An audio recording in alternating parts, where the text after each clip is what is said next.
Hi everyone, Heather here from the California After School Network with Michael Funk from CDE. Thank you all for joining us today for our 11th video in this series of almost weekly fireside chats we missed last week. And I can't believe it's already our 11th week of these videos, but you can find all of these chats in our COVID-19 Resource Center, on the CAN website, on our YouTube channel, on social media, etc. So there has been a lot going on in recent weeks. So this week, Michael and I don't necessarily have any special guests joining us. We're just going to talk about a lot of what's going on in the policy world that impacts our expanded learning programs, from the recent executive order extension to the budget to recommendations for reopening schools. So quite a few things we'll be chatting about over the next few minutes. But you know, I just wanted to, before we get into it, really bring up what you brought up before, Michael, that, you know, things remain uncertain, but they're also moving quickly. And as we navigate these times, you've said time and time again, inaction is causing harm to our students. And we know 9 out of 10 of our students are students of color, men are in the foster system experiencing homelessness. Nearly all are low income and in underserved communities. We'll provide a link in this video to the State of the State that has all those stats, but these programs really are just essential to some of the most vulnerable communities across California.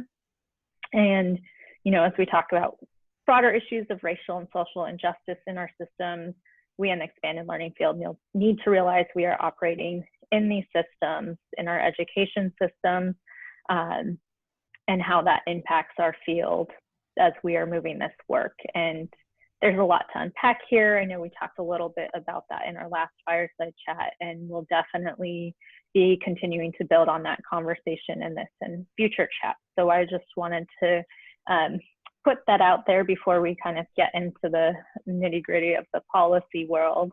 But with that, I do want to jump into talking about the budget. As many of you all know at this point, in light of COVID-19, our state is facing a pretty serious budget deficit, and many of our programs are faced with potential cuts. All throughout education, there's a lot of potential cuts, including with ACEs. And so in the May revise that came out about a month ago now, the governor outlined a number of proposed cuts to K-12 education, including a proposed cut of $100 million to our ACES program, basically outlining that if we didn't receive funds from the federal government, that program would be cut. So kind of the simple way to put that is we would be moving forward with the cut, and if the feds gave us the money, then in October that money would be reinstated and go back to the programs, but we would be moving forward under the assumption of a $100 million cut to ACES. Many of you all watching this, along with BA3, have been fighting really hard against those cuts. And fortunately, the legislature did reject those cuts in their budget. And so yesterday, they did approve a budget, and basically in it, they said they're going to restore the $100 million to ACES, as well as many of the other K-12 cuts. That being said, we are still waiting to see what happens at the federal level and what funds we do get there. So come October 1st, when that budget is in place, we'll have a better idea of what the situation looks like for ACES. With that, that's really high level, Michael, but I do want to turn it over to you to see if you have any more on that, or if you want to just jump into talking about the recent executive order and the trailer bill, which is a little more specific. Yeah, Heather, let's go ahead and jump into the executive order and the items that are more critical that follow that. So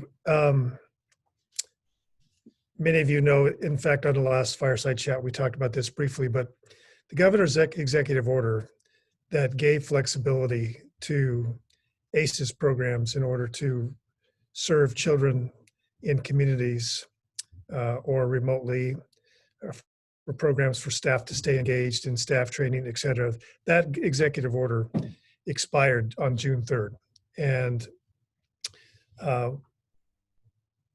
just so we were working hard to get an extension to the executive order, even though it would only be a short-term solution, to give us time to work on a longer-term solution for continued flexibility, especially as we think about the reopening of schools or providing services to children and communities in the summer.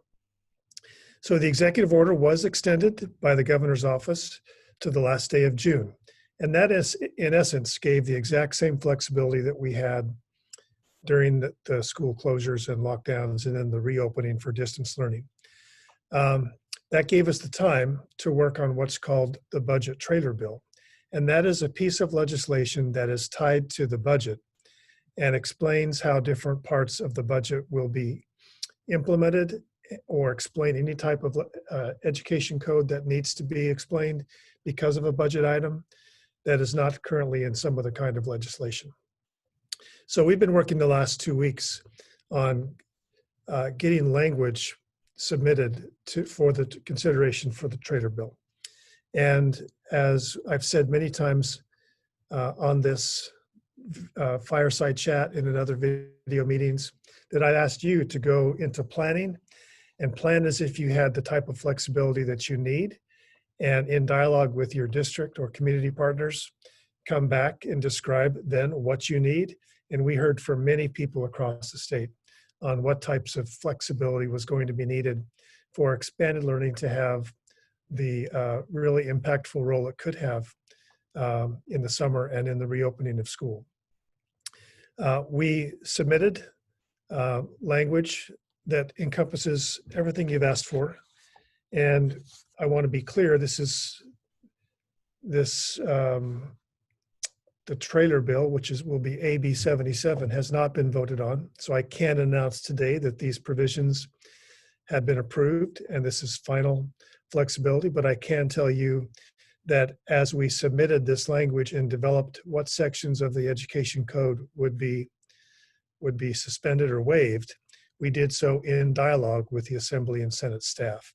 So there's no guarantee until it's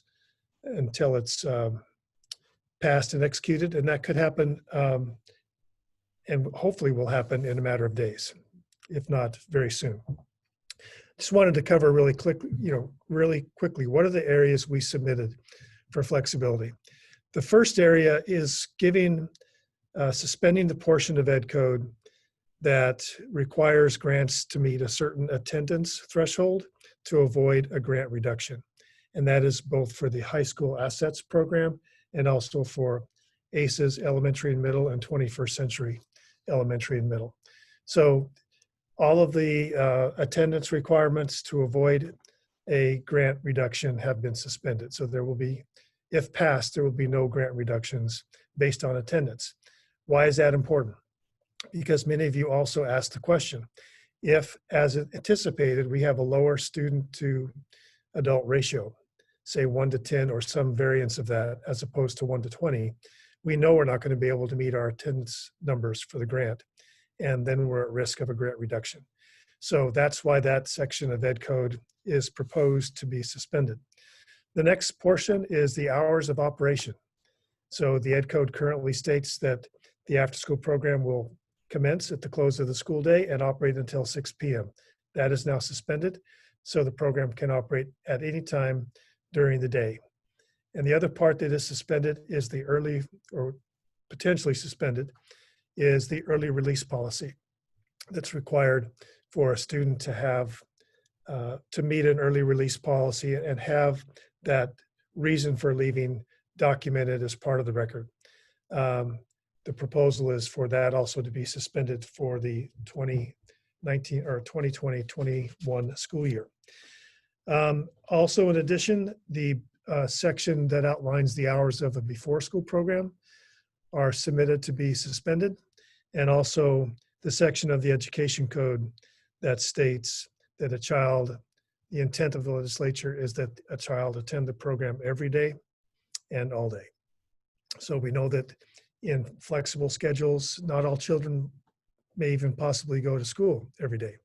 And so that is also suspended. And finally, the ratio of serving children on a 20-to-1 ratio will be suspended if the bill passes. So we feel very positive that with these provisions, of course, the flexibility that you've been asking for, you'll have. We also understand that until the bill is passed, we're going to ask you to keep on, as we've asked you to in good faith, planning on maximum flexibility until we get very definite assurance out to you. And of course, with this kind of flexibility is going to come hundreds and hundreds of questions. And we will be working hard once the trailer bill is passed to sort out exactly if these things all made it through or not. And then we'll be working to give you guidance and also provide a lot of examples of what this would look like in real time. So all that is forthcoming, and we're working on the second part right now in anticipation of the bill coming to a vote. And so Heather and I will commit to you that the day that that bill passes and we discover it, because the bill will pass, it's whether or not what we submitted is in it and intact. So the day that bill passes, we'll do a quick review and determine exactly what's in it, and we'll jump on a fireside chat on the very same day. So you'll have the latest news very quickly.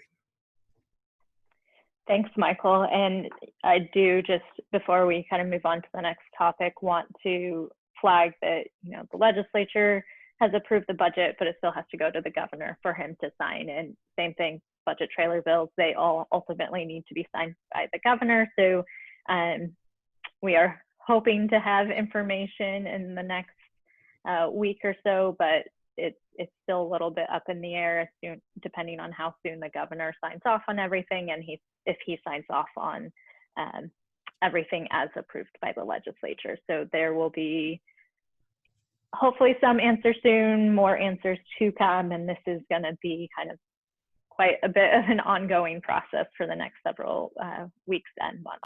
So we'll be trying to keep everybody as up to date as possible as this whole kind of situation unravels over that time. But anyways, with all of that, last Monday, CDE released its recommendations for school reopening, and there is specifically a section on expanded learning. And so, Michael, I'm hoping you can share a little bit about those recommendations, what it means for expanded learning. And so, Heather, we might have had a Zoom moment because you froze on my screen for about 10 seconds. So for all of those of you in video land, you're familiar with those Zoom moments. We'll hope that this comes through just fine. And Heather, thank you for mentioning, of course, the governor has to sign and has the ability to redline certain parts of a piece of legislation related to the budget. And so all those things are, by latest we would know anything is June 30th, but I'm anticipating we're going to know well before that and be able to give you the kind of guidance you need. What I can tell you is now just to shift to this document that the CDE released last week, Monday, which was a guide to the reopening of schools. Its title is Stronger Together. And I'm very proud that we were asked to submit a whole section for expanded learning. It's not large. None of the sections were large. We were given a 2-page limit. We went a little bit over. But I just wanted to say that it's on page 27 of the document. And we took a specific approach to this, our guidance, which I think is important for you to hold in the back of your mind as you start to get into conversations with districts about what's possible. We decided to take an approach that really laid out the strengths of expanded learning and why it's critically important to have expanded learning deeply involved in the reopening schools. Just today, one in a formal hearing and another in a statewide conference call, 2 very influential statewide education leaders that are not part of expanded learning stated publicly that expanded learning is going to be a very critical, uh, essential component to the reopening of schools, expanded learning and their staff. And one of the reasons that people know that and embrace it and believe it is not just about having more bodies to care for kids, but it's the way that our staff care and nurture children. It's based on our quality standards. So our quality standards, as you know, call for positive relationships, safe supporting environment, engaging activities. These are things that students most need in a time of stress. And so we decided to take from the science of learning and development, the actual science behind this, and to just in a couple short paragraphs with some good references to links, if you internet links, if web pages, if you want to know more, that we understand that the experience of trusting relationships and safe, calm, predictable environments acts as a buffer to prevent some of the brain chemicals that trigger through trauma-induced experiences. And so we know that for children to learn and to be present and to be engaged, there has to be an environment there that is trusting and safe. And we know that that is what expanded learning provides. We know the majority of our staff, as you've heard so many staff on this show come forward and talk about what they're doing. They're from the neighborhoods, they know the families, and that's such an important resource to complement all of the good people that would be there from the normal school day. So here we have a chance, if the flexibility comes through, to not talk about a time of day or a particular place, but to talk about the strengths that we bring through our quality standards and through the way we've trained our staff and the way they just so deeply have a loving and caring relationship with the students. So that's the direction and we had some other things with some different perspectives about what the school day might look like. But really think about how you're going to describe your program and what you bring to the table. I can't emphasize enough. You need to figure out how to get into the conversations and not just wait. I've heard many examples, even in the last 2 days, of districts that have said, we'll put our design together and then we'll get to expanded learning. That's not good enough. It's not sufficient. And don't stand for it. You've got to be there, get yourself a seat at the table and be part of the planning process. So that's about the guidance, Heather. And I don't know if there's any, I know you've received a lot of questions from different people in the field, and we're hoping that when the guidance, when the executive order, not the executive order, I'm sorry, a lot of pieces moving in my head. When the trailer bill actually gets passed and we determine what's in it, then we can really get specific with many of the questions that have come through. Yeah, I think just like the budget, we know this is going to be quite an ongoing conversation. So as folks have questions about what this looks like as they are engaging in conversations and questions come up, please do feel free to send those questions to myself or Michael, and we can start to prioritize those for future conversations and future fireside chats. So I think our time is coming to an end. So I kind of want to just wrap up and say, we've been having these conversations, especially in the last couple of weeks, as there has been more focus on racial injustice in our systems, that there are these conversations about where do we prioritize our resources and looking at budgets and where we shift those funds. And especially, I think at the local and the community levels, we know ACES funding is a great funding source, but it certainly has not been enough to fully support our expanded learning programs for quite a while. And so looking at our local communities, and as folks start to reprioritize where they are putting those money and other resources, and looking at investing them in education and youth and community services, now is the time to be at the table and engaged in those conversations. And I know in LA, the after school programs came together to submit a letter to the city to really emphasize that. And so if you are interested in getting involved in those conversations, there are resources and great examples out there, and we're happy to connect you to those. And at the state level, we're going to keep engaging in this budget conversation, and we encourage you all to be engaged, share your stories, thank our legislators for all that they've been doing to support us, reach out to the governor's office, encourage him to support these programs.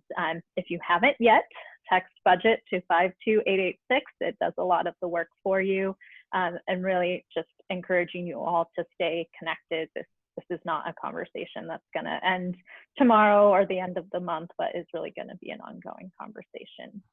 So with that, Michael, I just want to turn it over to you if you have any final words before we sign off. Yeah, I do, Heather. And thank you for your leadership, Heather, and your continued work on the budget side and with the California After School Advocacy Alliance, the CA3, and all the good work that's out there. I just wanted to take a moment to pause. You know, I've been so deep in the weeds on the trailer bill language, getting the executive order extended, that I don't want us to lose the fact that we might be on the cusp of getting everything that we need. And that is incredible. And it's going to bring about incredible challenges, because with incredible flexibility comes a lot of insecurity for some. So if I don't have these rails on the bowling lane anymore, how do I know, what do I do? And I think there's going to be a lot of questions that come up.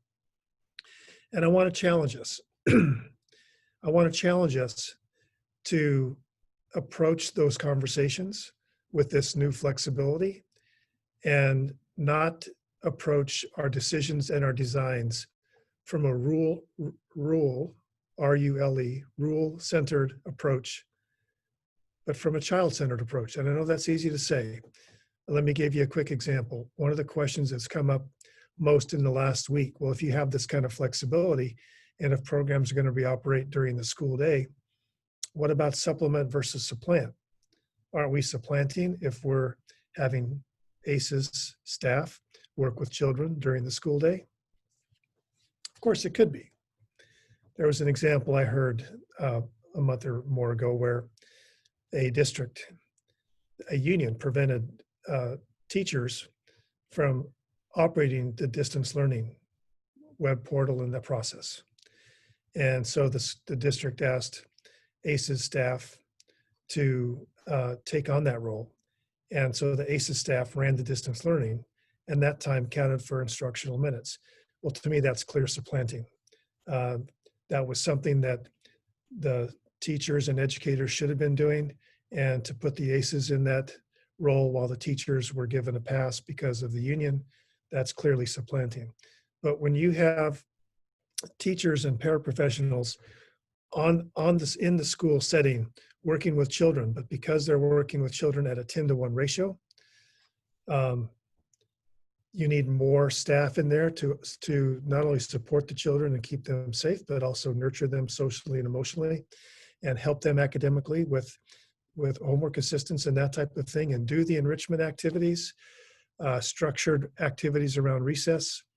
That is definitely supplemental. That is definitely enriching and being part of the solution. And so if you start with what is the rule and what can we do versus start with what does this child need, that's where we have to start. To not start there is feeding into the structural racism that we're decrying in police departments, we're decrying in other parts of society. Well, institutional racism, systemic racism is just as part of education, as prevalent in education as any other system. And we have to be courageous enough to look at ourselves and say, what policies, what rules have we established? Because historically, great harm has been done to those that have been discriminated against by rules. Yeah, there's been lynchings and there's been lots of violence, there's been genocide, but rules have prevented people of color and many other populations and have been the tool of oppression. So are our rules somehow preventing a child that needs the services from getting that service? And believe me, there are lots of ways to interpret supplement, not supplant, lots of ways to interpret rules.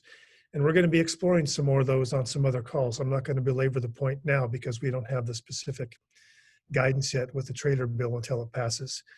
But I just want to say to approach this conversation about what's possible and starting with the rules is also causing harm and part of our challenge, part of our problem. So anyway, so hopefully I'll be with you back again in just a couple of days with Heather, and we'll be talking more specifically. But I hope that we take a moment to just feel optimistic about the developments of the last couple of days. And Heather, we'll look forward to coming on here with you very soon again. Thank you. Great. Thanks, everyone.